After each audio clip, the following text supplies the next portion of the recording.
अनुक्त कर्ता और करण कारक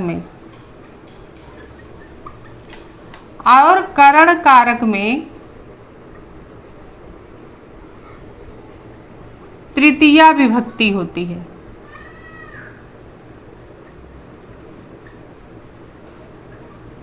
ये सूत्र हमारा कर्तृकरणयोः तृतीया कह रहा है कि अनुक्त कर्ता और करण कारक में तृतीया विभक्ति लगती है। अब अनुक्त कर्ता क्या है? अनुक्त कर्ता का मतलब है कि कर्मवाच्य का कर्ता और भाववाच्य का कर्ता, कर्मवाच्य और भाववाच्य। कर्मवाच्य और भाववाच्य का जो कर्ता है वह अनुक्त कहलाता है। क्या कहलाता है? कर्मवाच्य और भाववाच्य का कर्ता अनुक्त कहलाता है। कर्तृकरणयोः तृतीया सूत्र हमारा कहता है कि अनुक्त कर्ता में और करण कारक में तृतीया विभक्ति लगती है। करण कारक किसका होता है? साधक तमम करणम, कि कर्ता अपने कार्य की सिद्धि में जिससे सबसे अधिक सहयोग लेता है उसी की करण संज्ञा होती है, और करण संज्ञा जिसकी हो जाती है उसी में करण कारक में तृतीया विभक्ति लग जाती है। और किसमें लगती है? अनुक्त कर्ता में भी तृतीया विभक्ति लगती है। अब अनुक्त कर्ता क्या है? कि कर्मवाच्य का जो कर्ता होता है उसमें तृतीया लगती है और भाववाच्य के कर्ता में भी तृतीया लगती है। यानी कर्मवाच्य का कर्ता तृतीया विभक्ति में और भाववाच्य का कर्ता भी तृतीया विभक्ति में होता है। अनुक्ते कर्तरि, अनुक्ते कर्तरि यानी कर्मवाच्य का कर्ता और भाववाच्य का कर्ता में जो है तृतीया विभक्ति लगती है। इस चीज को आप नोट करिए अपने नोट्स में। अनुक्त कर्ता का मतलब होता है कर्मवाच्य का कर्ता और भाववाच्य का जो कर्ता है वह अनुक्त कर्ता कहलाता है। और अनुक्त कर्ता में अनुक्ते कर्तरि से तृतीया विभक्ति लग जाती है, या कहिए अनुक्त कर्ता में तृतीया विभक्ति लगता है और उक्त कर्ता में प्रथमा लगता है। इसको भी हम ही समझा रहे हैं। तो कर्तृकरणयोः तृतीया सूत्र हमारा कह रहा है कि अनुक्त कर्ता और करण कारक में तृतीया विभक्ति लगती है। साधक तमम करणम सूत्र हमारा कह रहा है कि कार्य की सिद्धि करने में, साधना करने में, साधक में कर्ता जिससे सबसे अधिक सहयोग कर लेता है उसकी करण संज्ञा होती है, और जिसकी करण संज्ञा होती है वह कर्तृकरणयोः सूत्र से उसी में तृतीया विभक्ति लगती है। तो करण कारक में तृतीया विभक्ति लगती है और अनुक्त कर्ता में भी तृतीया विभक्ति का प्रयोग होता है। अनुक्त कर्ता का मतलब होता है कर्मवाच्य का कर्ता और भाववाच्य का कर्ता। कर्मवाच्य का कर्ता भी अनुक्त होता है और भाववाच्य का कर्ता भी अनुक्त होता है और उसमें तृतीया विभक्ति लगती है। अब किसका कर्ता उक्त होता है, कौन अनुक्त होता है, इसको हम एक बार देख लेते हैं।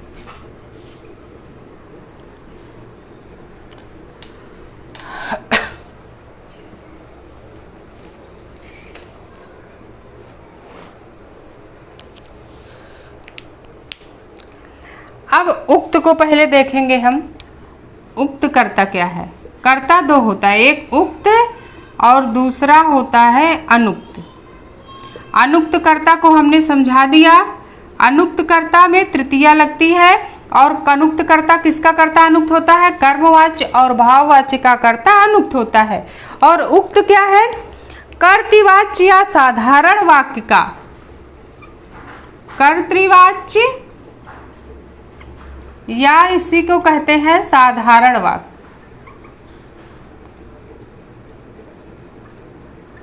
कर्तृवाच्य या इसी को क्या कहते हैं? साधारण वाक्य। तो कर्तृवाच्य या साधारण वाक्य का जो कर्ता है वह उक्त कहलाता है।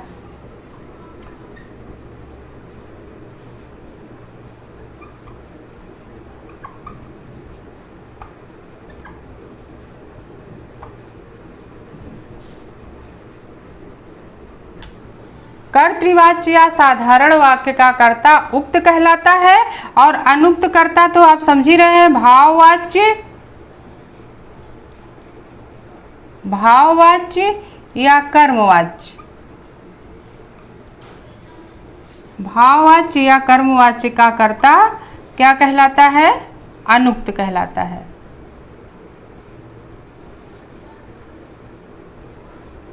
इसको आप अपने नोट्स में लिख लीजिए। उक्त कर्ता क्या है, अनुक्त कर्ता क्या है। उक्त कर्ता साधारण वाक्य का कर्ता जो होता है वह उक्त कहलाता है, और भाववाच्य या कर्मवाच्य का कर्ता अनुक्त कहलाता है। इतना आपके समझ में आ गया होगा। अब साधारण वाक्य का कर्ता उक्त कैसे होता है? अब साधारण वाक्य का जो कर्ता है वह उक्त होता है, उसमें कौन सी विभक्ति लगती है? प्रथमा, उसमें प्रथमा लगती है। और भाववाच्य या कर्मवाच्य का कर्ता अनुक्त होता है, और उसमें जो है कौन सी विभक्ति लगती है? तृतीया,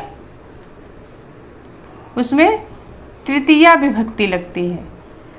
कर्तृवाच्य या साधारण वाक्य का जो कर्ता है वह उक्त कहलाता है, उसमें प्रथमा विभक्ति लगती है, और भाववाच्य या कर्मवाच्य का कर्ता अनुक्त कहलाता है, उसमें तृतीया विभक्ति लगती है। इसे आप अपने नोट्स में शामिल करिए, नोट कर लीजिए, वरना चीजें भूल जाती हैं। अब हम जो है उक्त कर्ता का एक उदाहरण देके बताते हैं कि उक्त कर्ता क्या है।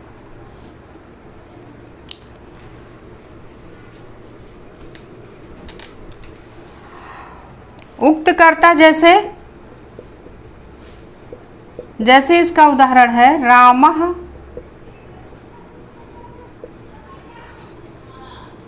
पुस्तकं पठति। रामः पुस्तकं पठति, यह कर्तृवाच्य है या साधारण वाक्य है? ये कैसा वाक्य है? इसको कर्तृवाच्य कहेंगे या साधारण वाक्य कहेंगे? अब इस साधारण वाक्य का जो कर्ता है वो राम है। किसी भी काम को करने वाला व्यक्ति क्या कहलाता है? कर्ता कहलाता है। तो राम क्या काम कर रहा है? पुस्तक को पठति, पढ़ने का काम कर रहा है। तो राम यहाँ कर्ता हो गया। पढ़ना जो है क्रिया है, किसको पढ़ रहा है? पुस्तक को पढ़ रहा है, तो पुस्तक कर्म हो गया। राम पुस्तक को पढ़ता है, यही इसका अर्थ है। तो इस साधारण वाक्य है या कर्तृवाच्य का वाक्य है। कर्तृवाच्य का वाक्य होने के कारण ये रामः जो है ये प्रथमा विभक्ति में लगा है। रामः में कौन सी विभक्ति लगी है? प्रथमा विभक्ति का एक वचन है, यानी एक राम अकेला पुस्तक को पढ़ रहा है। अब अनुक्त कर्ता का हम उदाहरण देख लेंगे। अनुक्त कर्ता का उदाहरण क्या होगा? अनुक्त कर्ता यानी कर्मवाच्य और भाववाच्य का जो कर्ता होता है वह अनुक्त होता है। तो अनुक्त कर्ता का हम उदाहरण देख लेते हैं। अनुक्त कर्ता में जैसे हमारा वाक्य क्या है? अनुक्त कर्ता में वाक्य हमारा है रामेण रावणा अनहति। रामेण रावणा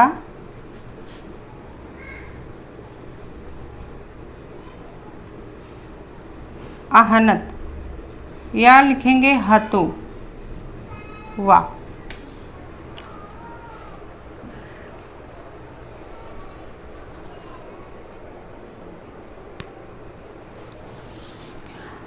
रामेण रावणा अहनयत हतो वा, ये वाक्य। अब यह अनुक्त कर्ता का उदाहरण है। अनुक्त कर्ता यानी यह वाक्य जो है हमारा कर्मवाच्य का वाक्य है। ये किस वाच्य में है? यह कर्मवाच्य में है, कर्मवाच्य है। कर्मवाच्य में कर्ता कौन है? राम है। क्रिया क्या है? अहनत, यानी मार डाला। किसको मार डाला? रावण को मार डाला। तो राम के द्वारा रावण अहनत माने मारा गया। हतो वा यानी अहनत या हतो वा कि मारा गया। तो राम के द्वारा रावण मारा गया, तो यह कर्मवाच्य का वाक्य है, इसलिए यह अनुक्त कर्ता है। कौन? रामेण। रामेण हमारा अनुक्त होने के कारण इसमें अनुक्ते कर्तरि से तृतीया विभक्ति का प्रयोग हुआ है। अनुक्ते कर्तरि से कौन सी विभक्ति लगी है? रामेण में तृतीया का एक वचन है। किसको मारा? रावण को मारा, तो रावण कर्म है। अहनयत मार डाला, ये इसकी क्रिया है। तो राम के द्वारा रावण मार डाला गया या मार डाला। तो यह हमारा कर्मवाचिका वाक्य है। और कर्मवाचिका जो कर्ता राम है, यह राम जो है तृतीया में हुआ है अनुक्ते कर्तरी से, कि अनुक्त कर्ता में तृतीया विभक्ति लगती है, तो रामेण में तृतीया का एक वचन है। अब भाववाचिका हम देखेंगे, दूसरा उदाहरण हम देख लेते हैं भाववाचिका, कि भाववाचिका हो जाएगा रामेण सुप्यते।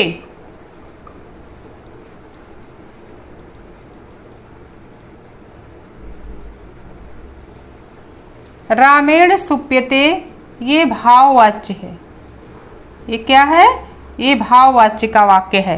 रामेण सुप्यते भाववाचिका वाक्य है कि रामेण राम के द्वारा सोया।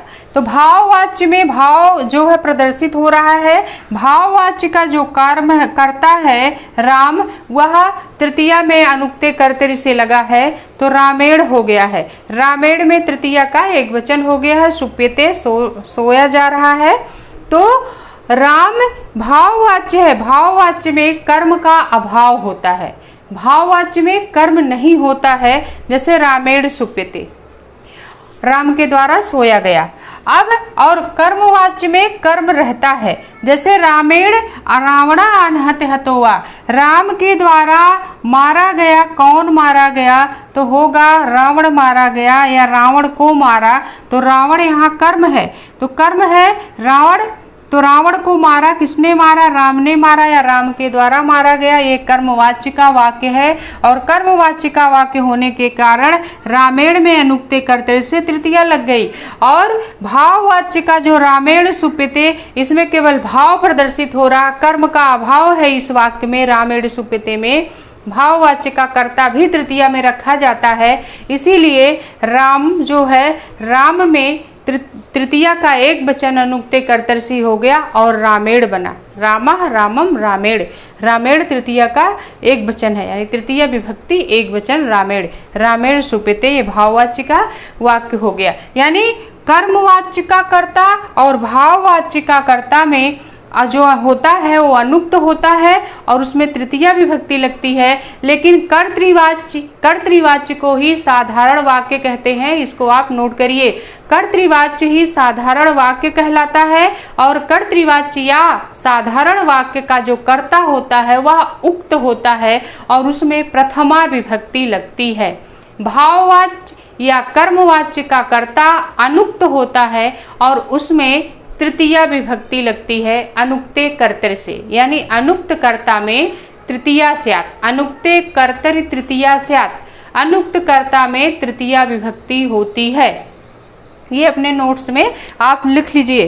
तो ये हो गया उक्त क्या है, अनुक्त क्या है, ये चीजें आपको समझ में आ गई होंगी। तो ये हमारा कर्तृकरणीय सूत्र कह रहा है कि कर्ता कारक और करण कारक में, कर्तृकरणीय यानी अनुक्त कर्ता में, कर्ता कारक यानी अनुक्त कर्ता में और करण कारक में तृतीया विभक्ति लगती है। तो अनुक्त कर्ता को हमने समझाया, अनुक्त कर्ता कर्मवाच्य का कर्ता और भाववाच्य का कर्ता अनुक्त होता है। वो उसमें कौन सी विभक्ति लगती है? तृतीया विभक्ति लगती है, जैसे हमने अभी उदाहरण के द्वारा समझाया। और उक्त कर्ता तब क्या होता है? तो जिसका जो कर्तृवाच्य का कर्ता या साधारण वाक्य का जो कर्ता होता है वह उक्त होता है और उसमें हमेशा प्रथमा विभक्ति ही लगती है। ये चीज भी आप नोट करिए। और आगे है कि जब अनुक्त कर्ता और करण में कर्ता में तृतीया लगती है और करणयोस् तृतीया, करण कारक में भी तृतीया विभक्ति लगती है। अब करण कारक का उदाहरण भी हम देख लेते हैं। उक्त और अनुक्त को हमने बता दिया, आप इसे अपने नोट्स में लिखिए। अब कह रहा करण कारक में भी तृतीया लगती है, तो करण कारक का चिन्ह क्या है? से द्वारा है। अब करण कारक का भी हम उदाहरण देख लेते हैं। करणे तृतीया,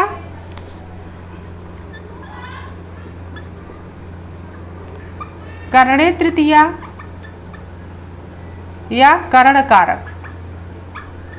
करण कारक में कौन सी होती है? साधकतम करणम, जिसके कर्ता जिससे सबसे अधिक सहायता लेता है उसकी करण संज्ञा होती है। और करण कारक में कर्णयोस् कर्तृकरणयोस् तृतीया, यानी करण कारक में कर्णे तृतीया यानी करण कारक में तृतीया विभक्ति लगती है।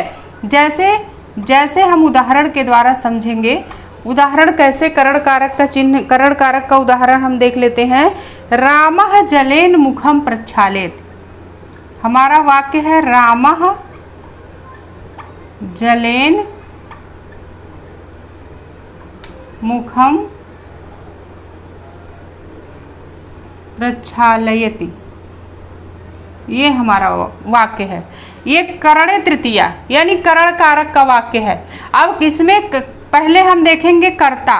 कर्ता इसमें राम है और क्रिया क्या है, प्रक्षालयति क्रिया है। प्रक्षालयति जो है प्रच्छ धातु से बना है। प्रक्षालयति माने धोना होता है। प्रक्षालयति का अर्थ होता है धोना। राम धो रहा है, किसको धो रहा है, मुख को धो रहा है। किससे धो रहा है, जल से धो रहा है। अब ये सिद्ध हो गया करणे तृतीया। तो राम कर्ता हो गया, धोना प्रक्षालित, धोना क्रिया है और कर्म क्या है, मुख है। मुख राम का कर्म है और धोना किससे धो रहा है, जल से धो रहा है। तो जल जो है करण हो गया। से द्वारा चिन्ह भी हमने अभी बताया, करण कारक का चिन्ह से द्वारा है। तो जलेन में तृतीया का एक वचन लगा है जो करण कारक है और करण कारक का होने के कारण इस जलेन में तृतीया विभक्ति लगी है। तो ये करण कारक का उदाहरण हो गया। रामः जलेन मुखम प्रक्षालयति। राम जल से मुख को धोता है या जल के द्वारा मुंह धोता है। तो राम करता है, मुंह को धो रहा है, किससे धो रहा है, जल से धो रहा है। तो यह करण कारक का चिन्ह हो गया, जल से द्वारा।